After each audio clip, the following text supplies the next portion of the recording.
예수 그리스도의 탄생하심을 사도 요한은 요한복음 1장 14절에서 말씀이 육신이 되어 우리 가운데 거하심에, 이것을 보통 성육신이라 그렇게 부릅니다. 하나님께서 인간의 몸을 입으시고 우리 죄인들을 구원하시기 위해서 이 땅에 오신 것을 성육신 하셨다. 말씀이 육신이 되어 우리 가운데 거하셨다. 그런데 이런 말씀은 우리 인간의 이성과 지식으로는 전혀 납득이 안 될 때가 많습니다. 그래서 그리스도의 탄생하심을 신비 중에 신비다, 우리가 다 이해할 수 없지만 하나님의 그 크신 사랑이 예수 그리스도를 통해서 우리에게 주어졌다고 하는 것을 말씀해 주고 있습니다. 첫사람 아담의 죄는 유전이 되었고, 사람들은 그 죄를 해결하기 위해서 종교를 가져보기도 했고, 또한 지식을 가져보기도 했고, 고행을 하기도 했고, 선행을 행하기도 했고, 또 많은 돈을 주고서라도 이제 죄사함 받고 구원받을 수 있는 그런 길이 있다면 재물도 아끼지 않겠다 그랬지만, 사실 그 어떤 것을 통해서도 죄사함은 받을 길이 없게 되었고, 결국 하나님의 진노와 심판, 영원한 죽음을 피할 수 없는 게 인류의 모든 사람들의 큰 숙제가 되었던 것입니다. 하나님께서는 이렇게 하나님의 형상대로 지음받은 인간들이 하나님의 말씀에 불순종하고 빗나간 삶을 살고 죄를 범해서 결국에 하나님의 진노로 영원한 지옥 형벌을 면할 수 없게 된 것을 정말 안타깝게 여기셔서 사람의 생각, 사람의 방법으로는 어찌할 수 없기에 하나님께서 해결책을 내놓은 것이 바로 예수 그리스도를 이 땅에 구주와 주님으로 보내주셔서 죄 없으신 그리스도께서 우리 죄인들의 죄를 대신 다 짊어지시고 십자가의 죽으심과 주님이 흘린 보혈과 생명까지 주심으로, 그래서 누구든지 예수 그리스도를 구세주와 주님으로 믿는 자들은 죄사함을 받고 하나님의 자녀가 되는 영생의 복을 얻게 되는 그런 은총을 주신 것입니다. 그래서 하나님의 자녀가 된 사람들은 평생 살면서 하나님이 행하신 일들을 기억하면서 예배로 모일 때마다, 아니면 일상생활을 하면서도 하나님께 감사의 찬송, 하나님께서 베푸신 은혜를 늘 기억하면서 감격스럽게 예배도 드리고 감격스럽게 하나님을 찬송하기도 합니다. 찬송가 96장은 특별히 많은 그리스도인들이 부르는 찬송 노래인데, 제목이 예수님은 누구신가? 예수님이 누구신가? 예수님은 누구신가? 우는 자의 위로와 없는 자의 풍성이며 천한 자의 높음과 잡힌 자의 노임되고 우리 기쁨 대신에. 예수님은 누구신가? 약한 자의 강함과 눈먼 자의 빛이시며 병든 자의 고침과 죽은 자의 부활되고 우리 생명 되시네. 예수님은 누구신가? 추한 자의 정함과 죽을 자의 생명이며 죄인들의 중보와 멸망자의 구원되고 우리 평화 되시네.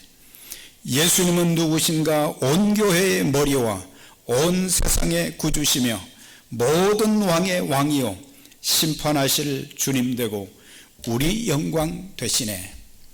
이 찬송은 1903년에 한국에 선교사로 왔던 민노아 선교사님이 지은 찬송시인데, 지금까지 그때부터 시작해서 지금까지 예수 그리스도를 구세주와 주님으로 영접한 사람들은 이 찬송을 부르면서 감격하고 눈물을 흘리고, 그리고 그 예수님을 또 다른 사람들에게 전하는 그런 통로로서 쓰임받게 되어지는 것을 볼 수가 있습니다.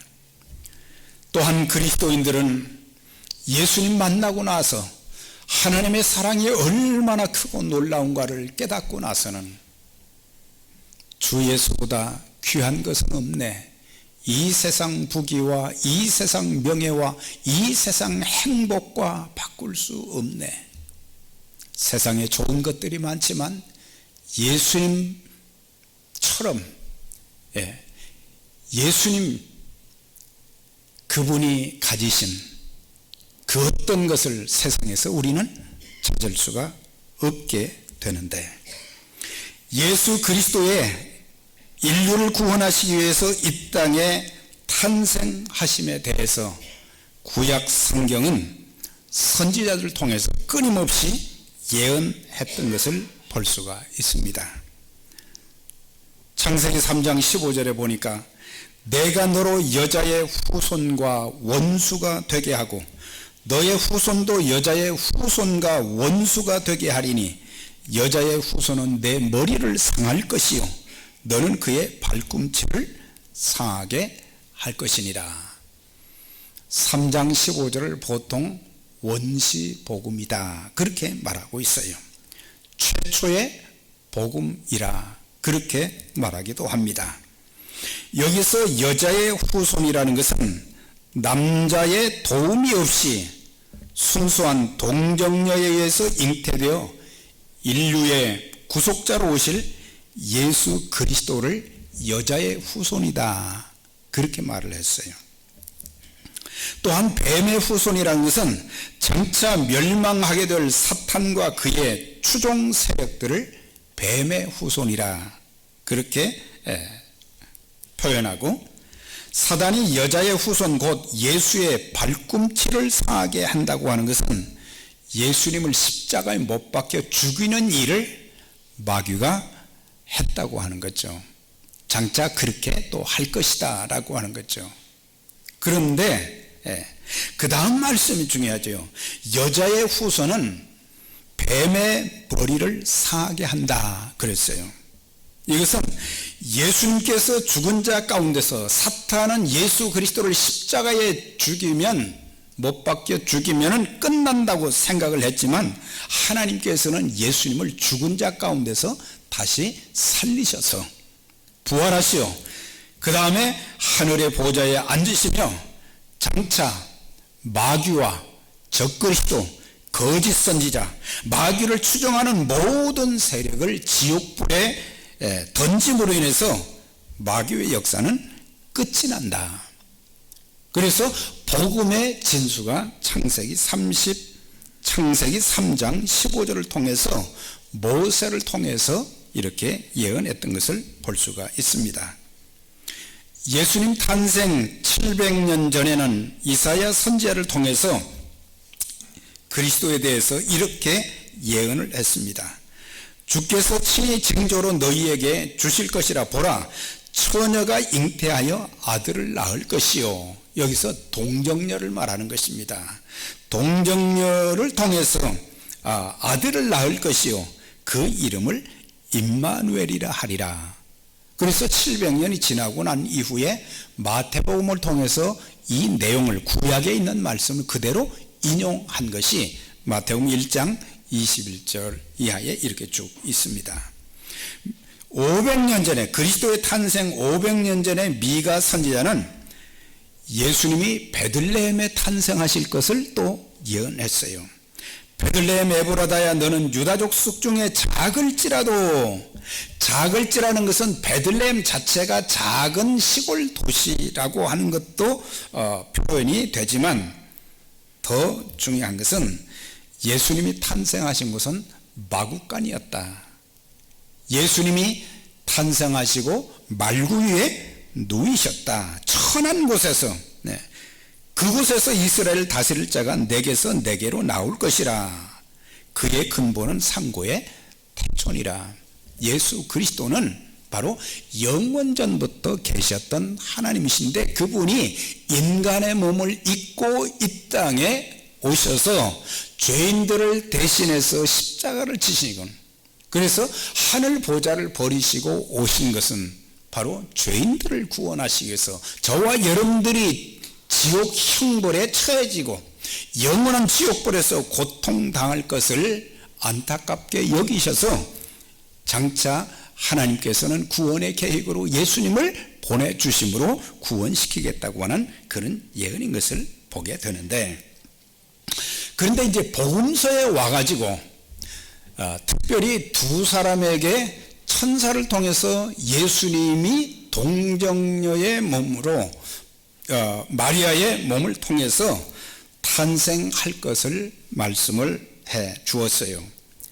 그래서 누가복음에 보면은 가브리엘 천사가 마리아에게 나타나서 요셉에게 나타난 가브리엘 천사와 똑같은 내용으로 이제 소식을 전하는 것을 보게 됩니다. 보라, 내가 잉태하여 아들을 낳으리니 이름을 예수라 하라. 마리아 깜짝 놀랐어요. 내가 아직 남자를 알지 못하는데 어찌 내게 아들이 있을 것을 말씀을 하십니까? 그랬더니 천사가 말합니다. 성령이 내게 임하고 지극히 높으신 이의 능력이 너를 덮으리니 이름으로 나실 바 거룩한 이는 하나님의 아들이라 일컬어지리라 그랬어요. 그래서 마리아에게 예수님의 탄생을 이제 전했는데, 마태복음에 와가지고는 정혼한 남자인 요셉에게 또 천사가 이렇게 말합니다. 마태복음 1장 18절에 그리스도의 나심은 이러하니라. 그 모친 마리아가 요셉과 정혼하고 동거하기 전에 성령으로 잉태된 것이 나타났더니 그랬어요. 남녀의 관계를 통해서 태어난 아들이 아니라 바로 성령께서 이제 예수님을 탄생케 했다 그랬어요. 20절에는 요셉이 가브리엘 천사를 통해서 또 그가 이제 꿈을 꾸는데 천사를 통해서 또 이렇게 말합니다. 다윗의 자손 요셉아, 내 아내 마리아 데려오기를 무서워하지 말라. 저에게 잉태된 자는 성령으로 된 것이라 그랬어요. 성령으로 된 것이라. 성령으로 된 것이라. 아들을 낳기까지 동침치 아니하더니 나음의 이름을 예수라 하라 그랬어요. 그래서 마리아나 요셉은 천사가 지시한 대로 그대로 순종하는 것. 그래서 하나님의 아들을 이 땅에 보내신 하나님의 그 놀라운 은혜를 직접적으로 체험한 그런 사람들이 된 것을 보게 됩니다. 자, 그런데 19절에 보니까 그 남편 요셉은 의로운 사람이라 천사를 통해서 그 소식을 딱 듣고 났는데 기가 찬 거예요. 그래서 그는 의로운 사람이라 조용히 그 관계를 끊으려고 했다 그랬어요. 그런 생각을 하고 있는데, 그런데 요셉은 정혼한 마리아가 성령으로 아이를 잉태했다는 것을 듣고는 그 관계를 처음에는 청산하려고 그랬어요. 왜냐하면 구약의 율법에 보면 간음한 여인들은 돌로 쳐서 죽여도 괜찮게 돼 있거든요. 그런데 참 좋은 남편이다. 자기의 생각으로는 도무지 이해가 되지 않지만은 천사를 통해서 하나님께서 자기에게 말씀해 주셨다는 것을 그대로 받아들이는 것을 보게 돼요.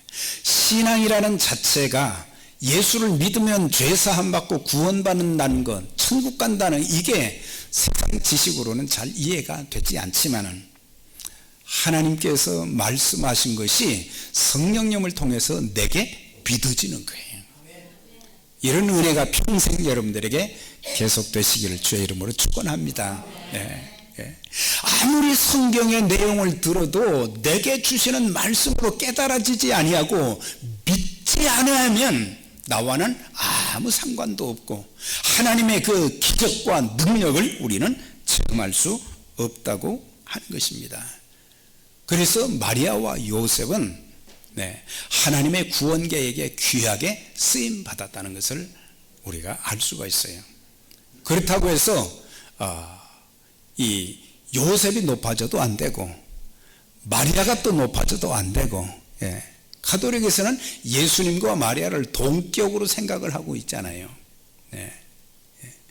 그런데 그 마리아가 그 소식을 듣고 말이죠, 누가복음 1장을 계속해서 읽어보면은, 말씀을 읽어보면은, 그는 본인의 몸에 잉태된 그 예수님을 주님으로 받아들이는 것을 볼 수가 있어요. 내 구주를 내가 찬양한다 그랬거든요. 그 노래도 자기의 생각으로 한 것이 아니라 성령께서 그렇게 노래할 수 있도록 해 주셨다고 하는 사실이에요. 그래서 우리의 모든 생각과 언어와 우리의 삶 전체가 성령의 다스림을 받게 될 때 하나님의 거룩한 일에 아름답게 쓰임받는, 또 예수님의 그 족보에 말이죠, 이 사람들이 다 들어간 것을 보게 되면 우리가 하나님 앞에 쓰임받는 그런 축복이 얼마나 크다는 것. 자, 그러면 성령으로 잉태되었다고 하는 증거는 뭘 가리킵니까? 동거하기 전에 천사를 통해서 성령으로 잉태됐다는 것을 천사를 통해서 말씀해 주었는데, 자, 이렇게 선지자들을 통해서 예언된 말씀이 이제 하나씩 하나씩 구체적으로 이루어진 거, 그러니까 창세기 3장 15절, 이사야 7장 14절, 미가서 5장 2절 뿐만 아니라 요셉과 마리아에게 이제 계시해준, 천사를 통해서 계시해준 모든 것들이 이제 구체적으로 이루어진 것이 이제 마태복음 2장에 나오는 것을 볼 수가 있어요. 하나님의 말씀은 1.1획도 땅에 떨어지지 않고 그대로 성취된다는 것을 우리에게 가르쳐 주고 있어요. 그래서 하나님이 하신 말씀은 때만 다를 뿐이지 그 말씀은 언젠가 그대로 다 이루어진다.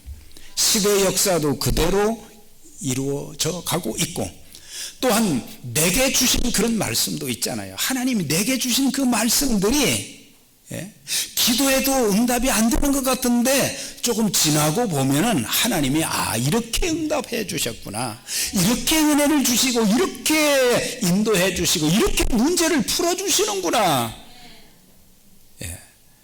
이런 체험을 저와 여러분 모두가 평생 하실 수 있기를 축원합니다.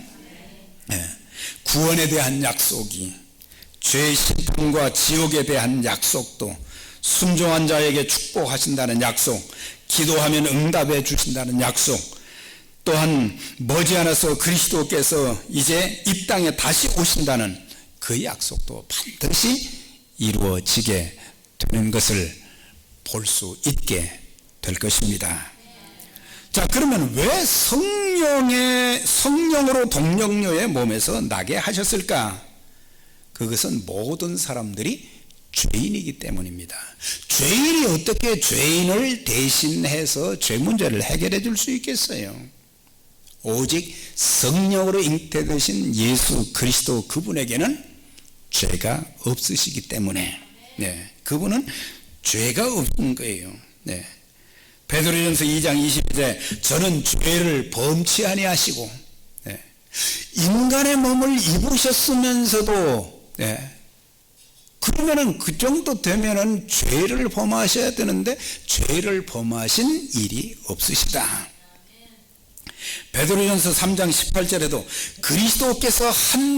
그리스도께서도 한 번 죄를 위하여 죽으사 의인으로서 불의한 자를 대신하셨으니 이는 우리를 하나님 앞으로 인도하려 하심이니라.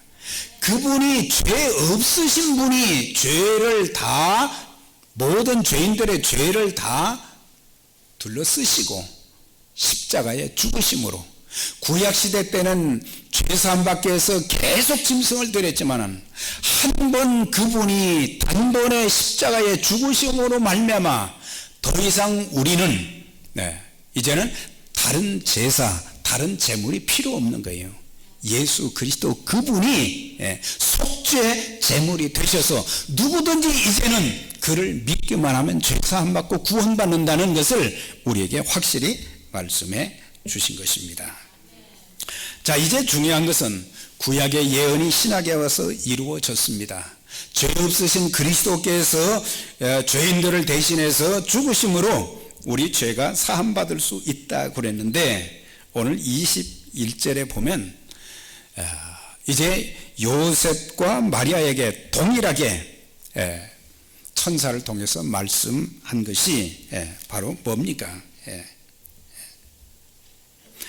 아이를 낳으리니, 아들을 낳으리니 그 이름을 예수라 하라 그랬어요.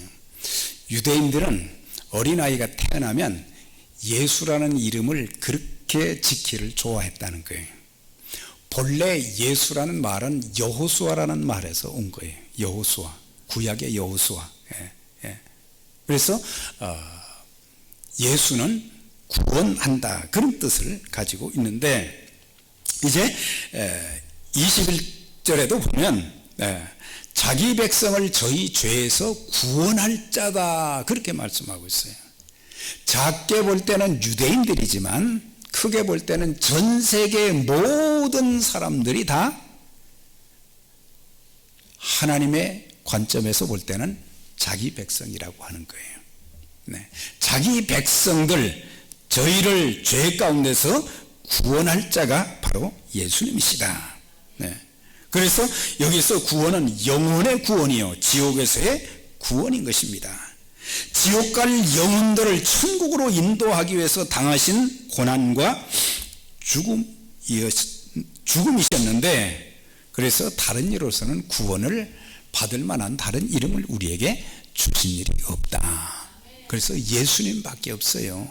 길이요 진리요 생명이니 나로 말미암지 않고는 아버지께로 올 자가 아무도 없다. 이 구원의 진리에 대한 분명한 확신이 저와 여러분들에게 있고, 예수의 이름을 붙잡고 예수님을 믿을 때 죄사함과 구원이 있다고 하는, 이거는 타협할 수 있는 것이 아닙니다. 요즘 종교다원주의에서는 모든 종교를 통해서 다 구원받을 수 있다, 그런데 그 현혹되시면 안 되는 거예요. 오직 예수밖에 없습니다. 그러면서 보라, 처녀가 잉태하여 아들을 낳을 것이요 그 이름을 임마누엘이라 하리라. 예수 믿게 되면 성령께서 우리 안에 들어오셔서 우리와 함께 하시는 것을 임마누엘 하신다 그랬어요.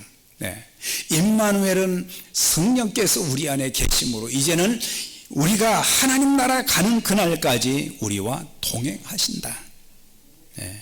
전능하신 하나님이 나와 같이 하신다. 여러분들, 우리가 살면서 참 힘든 인생 살 때가 많잖아요. 낙심이 될 때도 많고, 왜 내 인생은 이렇게 참 고통스럽고 힘드냐. 여러분들, 전능하신 하나님, 기묘자와 모사가 되신 그분이 바로 저와 여러분들과 함께 하십니다. 그분이 우리에게 지혜를 주십니다. 그분이 우리에게 능력을 주십니다.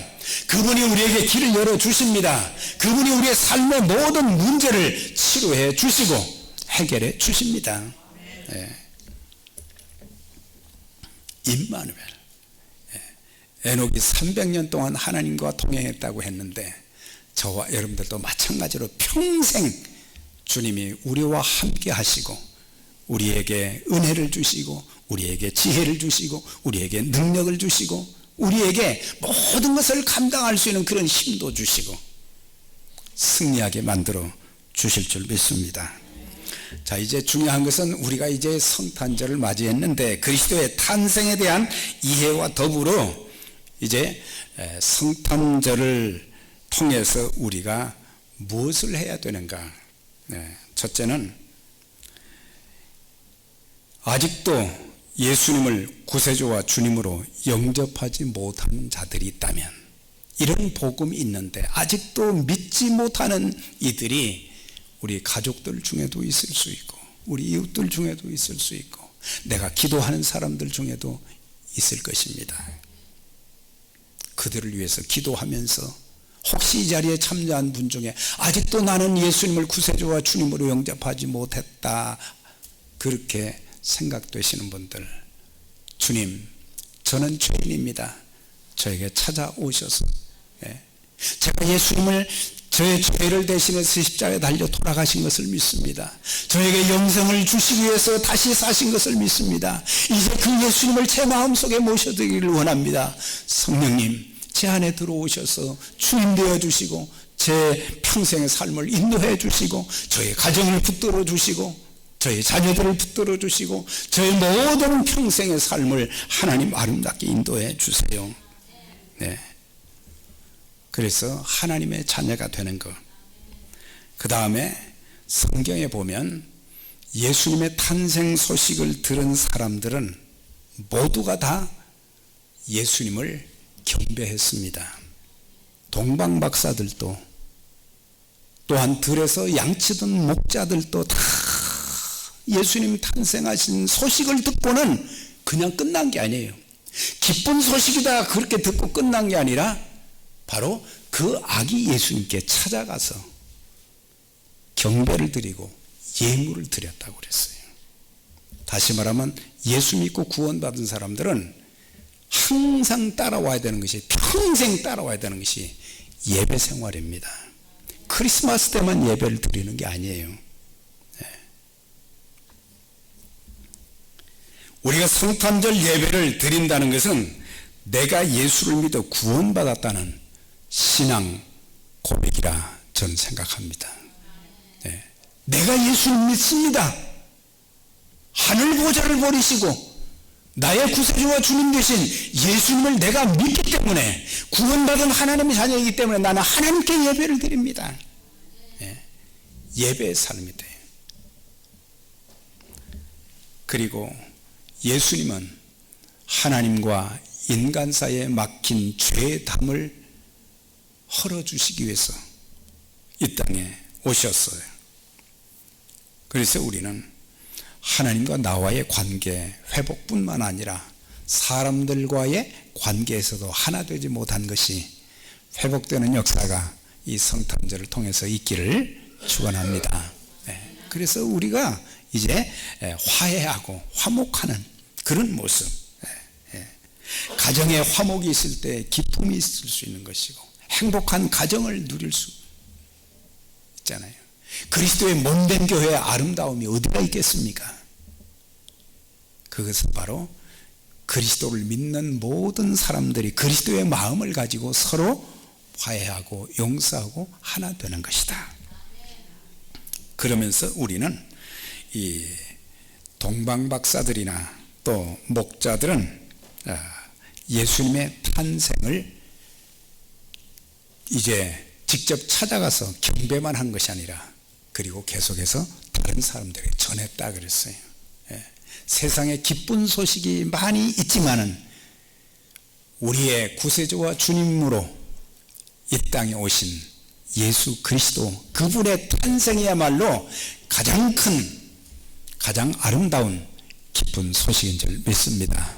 그래서 우리 교회가 이제 결심하기를, 이제 새해부터는 더 이 기쁜 소식을 전하는 일에, 그래서 기쁜 소식을 전하는 자들이 참 기쁨으로 복음을 전해서 더 많은 영혼들을 또 주님 앞으로 인도하는 그런 교회 역할을 잘 감당하는 우리 교회와 저와 여러분들이 되시기를 주의 이름으로 축원합니다.